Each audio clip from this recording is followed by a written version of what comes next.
não parar, não precipitar e não retroceder. Então dizer para esse cara, sabe quando nós vamos parar? Nunca. Nunca na sua porca vida. Né?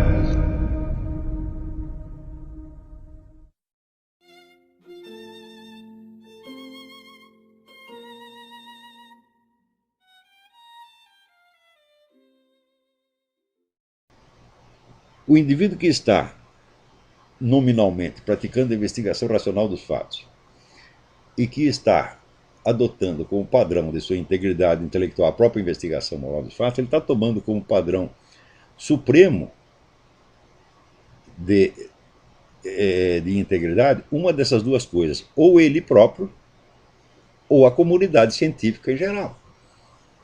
Ou seja, a opinião da maioria e a pressão da maioria.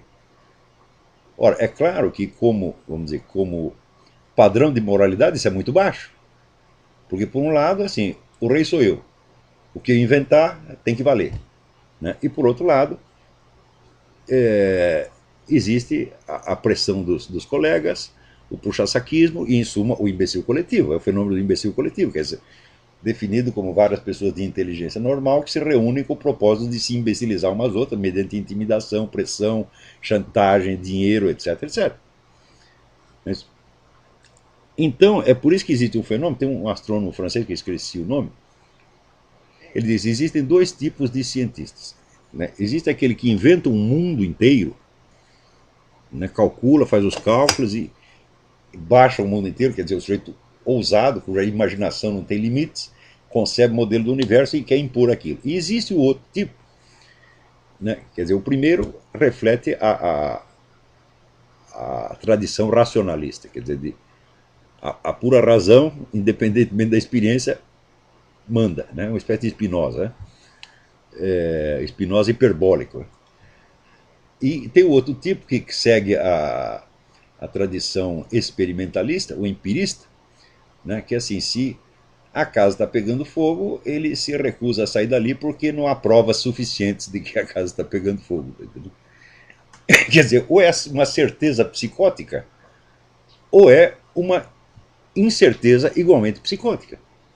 Quer dizer, ou as ideias mais arrojadas e estúpidas são proclamadas como verdade definitiva, ou os fatos mais óbvios são negados porque eles não são em número suficiente, ou porque a sua mente é vacilante demais para aceitá-los. Não é isso? Por exemplo, quando esse negócio do Big Bang, né? Não, nós vamos aqui inventar um mundo que apareceu sem Deus. Então ele apareceu do nada, né, por sua própria força. Então, o mundo criado pelo Big Bang é a autoridade suprema. Agora, se diz, como apareceu o Big Bang? Apareceu por causa das leis da física. Eu digo, mas então as leis da física antecediam o Big Bang. Não é isso? E mais ainda, é possível as leis da física sem as leis da matemática, da aritmética elementar? Não. É possível as leis da aritmética elementar sem as leis da lógica? Não. É possível as leis da lógica sem as leis da ontologia? Não.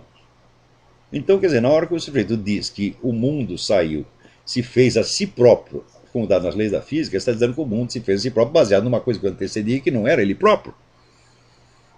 E que é, no fim das contas, a totalidade da razão, ou seja, a razão divina.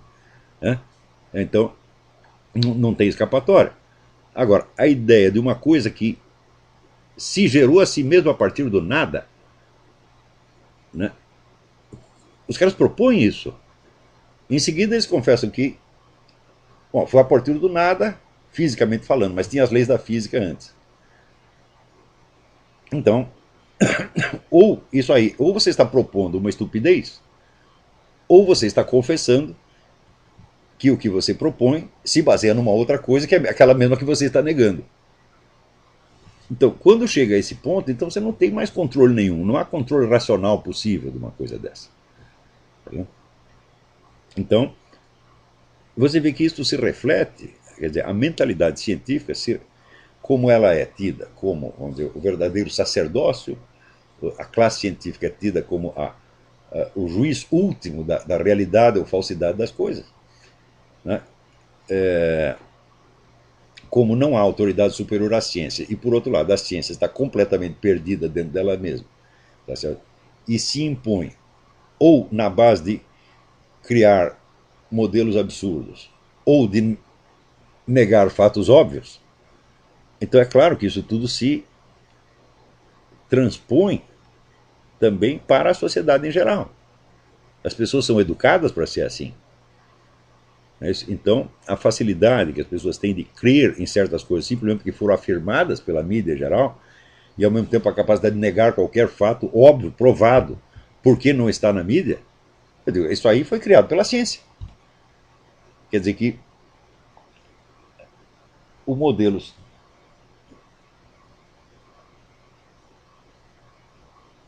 o modelo científico, né, impõe na cabeça das pessoas aquele duplo modelo, quer dizer, do racionalista, né, hiperbólico, que inventa o mundo da sua própria cabeça, e o do empirista vacilante, né, que não é capaz de reconhecer que as galinhas botam ovos e as vacas dão leite, entendeu? Porque não há provas suficientes. Então, com este duplo mecanismo de afirmar falsidades arrojadas, né, e negar fatos óbvios na base da hesitação e desse simulacro de prudência científica, isso aí se tornou um mecanismo usual de pensamento da maior parte das pessoas. Pelo menos aquelas que receberam este malefício imensurável chamado educação. Quer dizer, a pessoa que não tem educação continua raciocinando como a humanidade sempre raciocinou, mas porque não tem esses dois instrumentos. Nem o instrumento de negar fatos e nem o instrumento de afirmar teorias sem base. Agora, no caso da intelectualidade medieval, eles, na medida que você aceita a existência de uma inteligência transcendente que sabe toda a verdade que você jamais conhecerá e à qual você tem de prestar satisfação, então a ideia mesma da transcendência, o simples fato de você acreditar nisso, faz com que a sua alma esteja permanentemente aberta para um conhecimento superior que pode vir a qualquer momento. Então você não tem como fechar num esquema definitivo, está entendendo? Mas o simples fato que você reconhece que Deus sabe mais, né, te coloca numa posição de extrema modéstia. Né? Então, você vê que nenhum filósofo medieval, e mesmo nenhum filósofo de verdade, jamais tentou criar um modelo completo do universo. Né? Eles colocam certos pontos de referência, né, que são só para a sua orientação imediata, e o que eles fazem com relação, vamos dizer, à totalidade. Eles se referem à totalidade em modo simbólico, que é o máximo que nós podemos fazer. Ou seja, nós não podemos criar um modelo literal do universo, mas nós podemos criar imagens poéticas que permitem que nós nos orientemos na experiência real sem nos perdermos muito, mas que ao mesmo tempo, por serem simbólicas,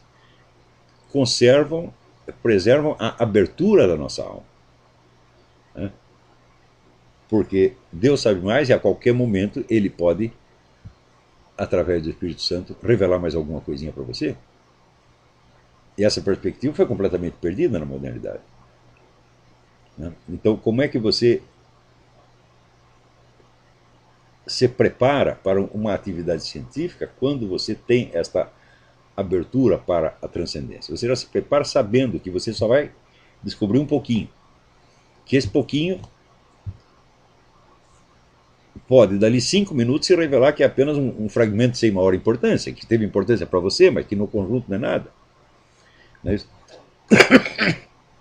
Por outro lado, você tem a confiança no conhecimento, porque você confia, vamos dizer, na inspiração do Espírito Santo. O Espírito Santo não vai te enganar, mas o Espírito Santo jamais prometeu te ensinar tudo. Tá certo? Então você tem o domínio da verdade dentro da limitação do que é natural no ser humano. E em volta da verdade que você domina intelectualmente, existe a verdade que está insinuada nos símbolos, nos ritos, nas preces, etc, etc. Né? Que é, vamos dizer, uma aura, por assim dizer, infinita e ilimitada. Essa perspectiva foi completamente perdida pelos cientistas, né? Vamos dizer, já a partir de Newton. Newton oferece um modelo definitivo das coisas. Veja, a presunção de Newton era fundar uma nova religião.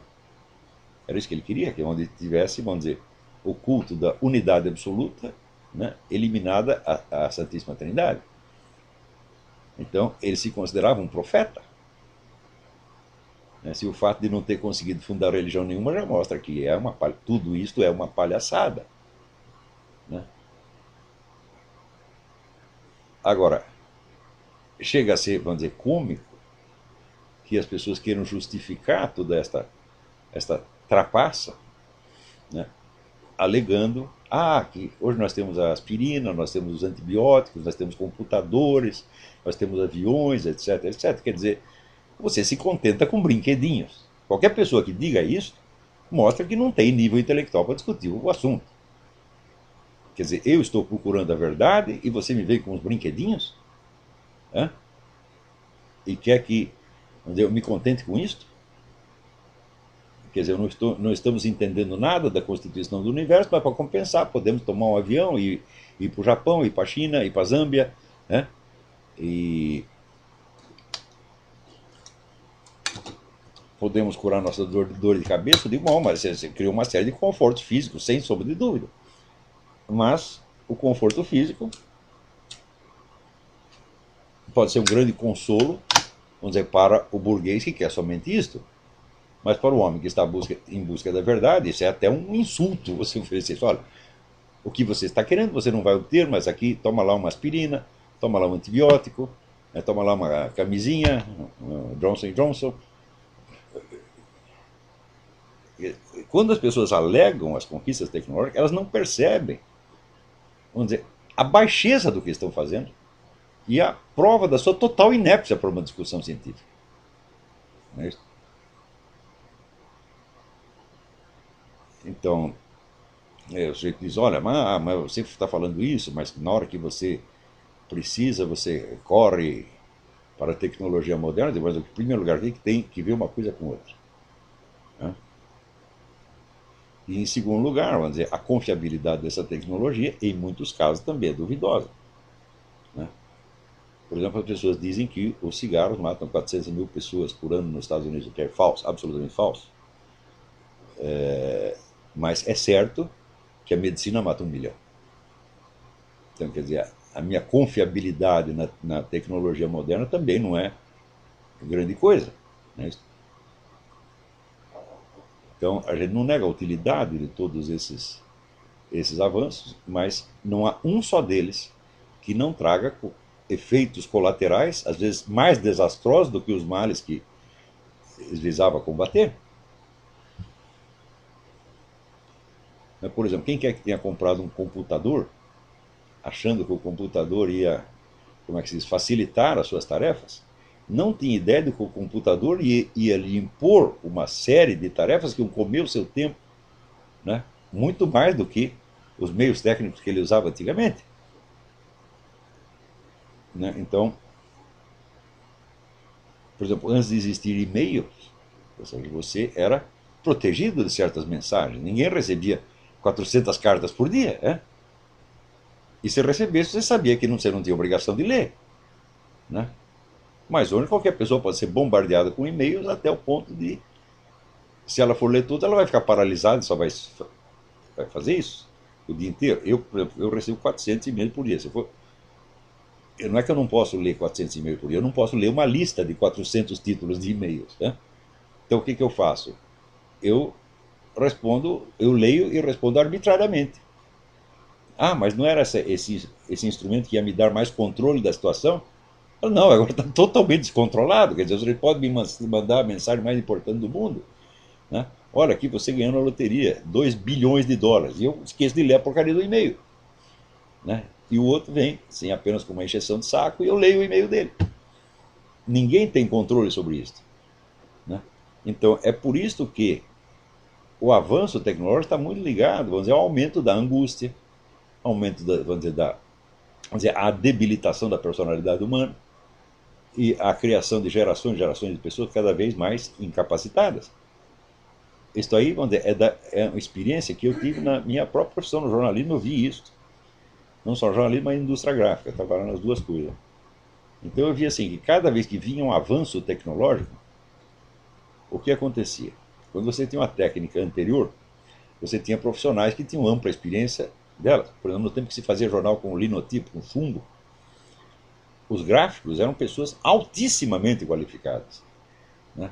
Quer dizer, o jornalista que desenhava, planejava o jornal, era frequentemente humilhado pelos gráficos que se planejava o jornal, mandava para gráfico, o gráfico dizia: você não entende nada, não é assim que se faz. E a gente tinha que engolir aquilo. Quer dizer, você que era o senhor doutor, jornalista, o cara letrado, chegava lá no proleta, o proleta te humilhava, porque ele tinha o domínio técnico da coisa. Quando começaram a fazer o jornal em offset, né, que hoje já é uma técnica superada, instantaneamente veio uma horda de incapazes e assim o número de erros no jornal se multiplicou formidavelmente. Eu digo, bom, então você leva 20 anos para você qualificar uma geração de trabalhadores para essa nova técnica. Só que quando eles se qualificaram, veio outra técnica e veio outra horda de incapazes. Então, por exemplo, se você comparar os erros de revisão que saem em jornal hoje, são uma maravilha, né, comparado com o que tinha antes. Então a técnica melhorou, mas os técnicos se tornaram piores, né? Então daí você tem que fazer outra técnica para compensar a deficiência do profissional e assim por diante. Quer dizer, são só pessoas de mentalidade simplória que imaginam que isso funciona linearmente, né? E,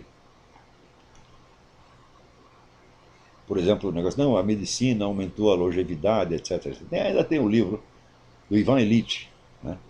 Ivan Illich era um ídolo das esquerdas nos anos 60, mas depois, quando virou a situação, a esquerda começou a dominar o mundo, ele se tornou inconveniente, todo mundo varreu para baixo do tapete. Ele investigou as estatísticas de crescimento populacional e disse: olha, a população está crescendo nos lugares onde não tem medicina, né? Então, quer dizer, a medicina não é a medicina que está garantindo mais a sobrevivência de mais gente, né? Então, hoje a gente vê que nos países avançados, por exemplo, as pessoas não têm filhos, né? Quer dizer, a população está diminuindo na Alemanha, está diminuindo na França, está diminuindo na Inglaterra. Esses países estão definhando e, evidentemente, a tecnologia tem uma responsabilidade direta nisso, né? Quer dizer, a expectativa que o sujeito tem de que a tecnologia vai lhe garantir, pois vai garantir a sua vida sexual até os 97 anos.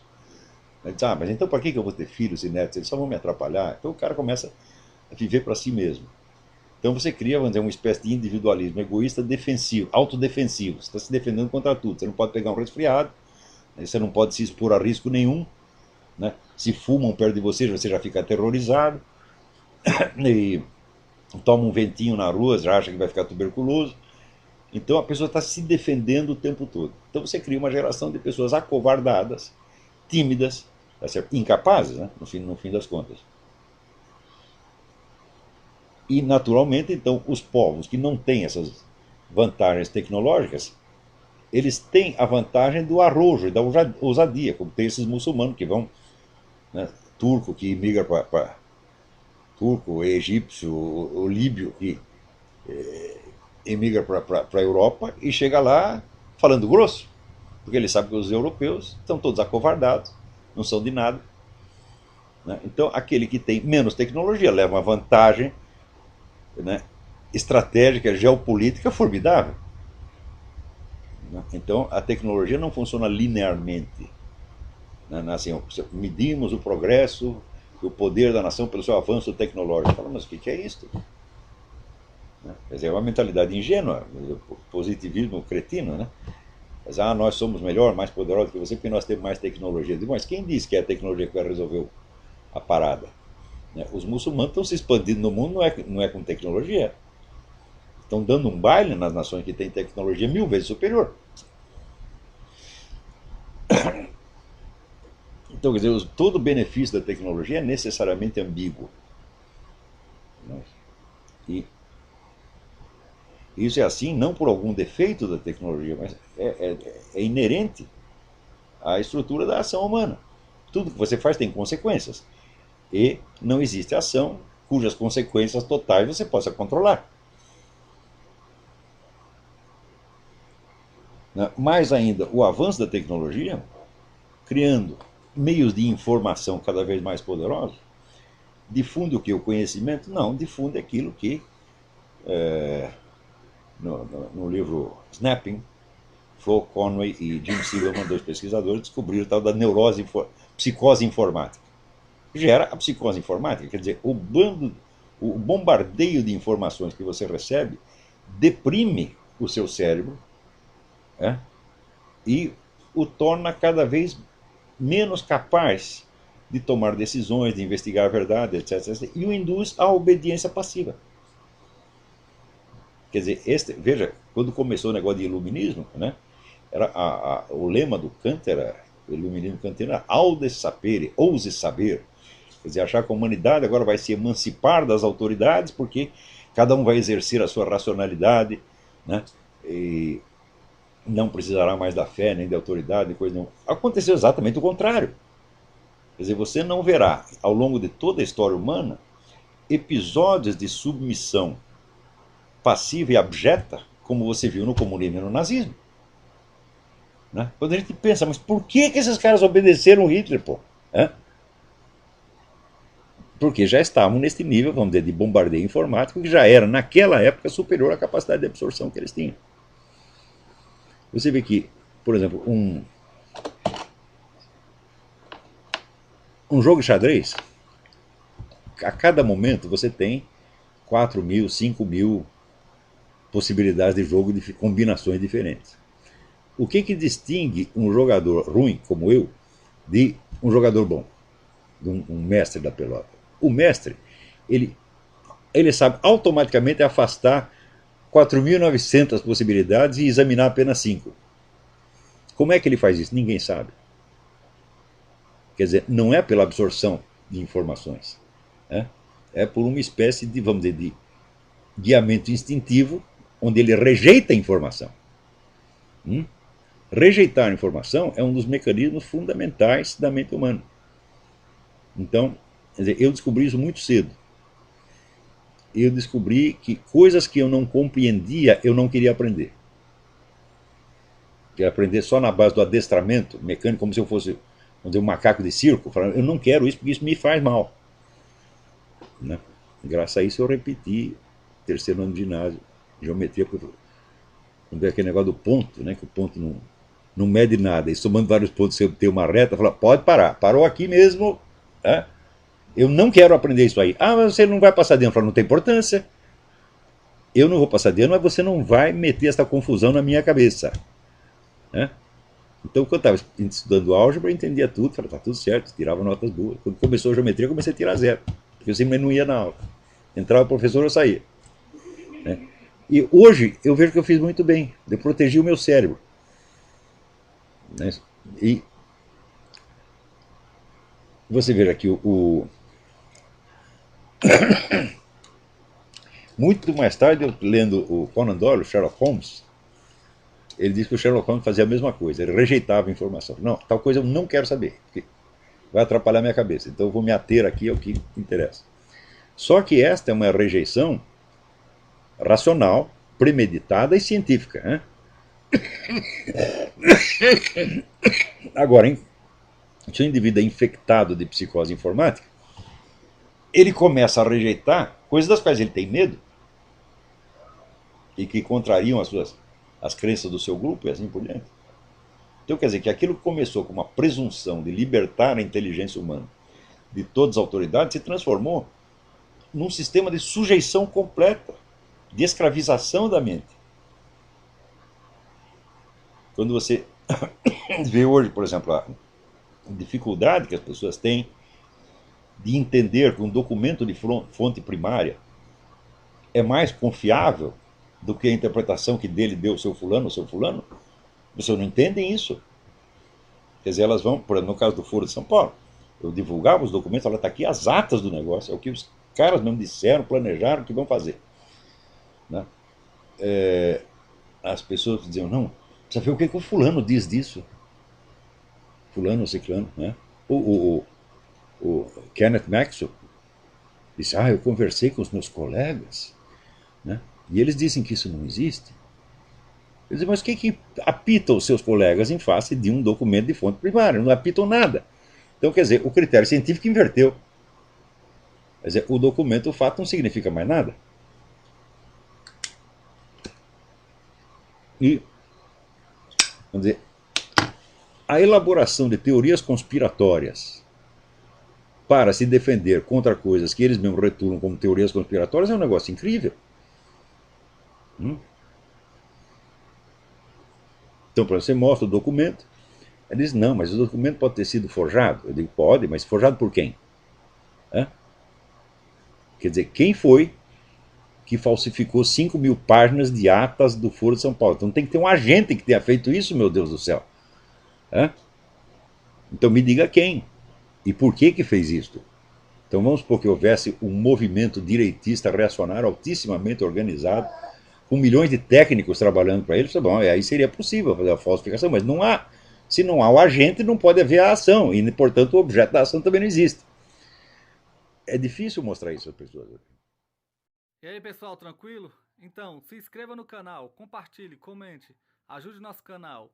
Os links estão na descrição do vídeo. Você pode participar pelo Apoia-se, pela vaquinha. Qualquer forma de ajuda será muito bem-vinda. Pode curtir, comentar e compartilhar também para ajudar nosso canal. Quem quiser seguir a gente nas redes sociais estão todas aí na descrição do vídeo. Muito obrigado, sempre com Deus, pátria, família e liberdade. Tamo junto, forte abraço.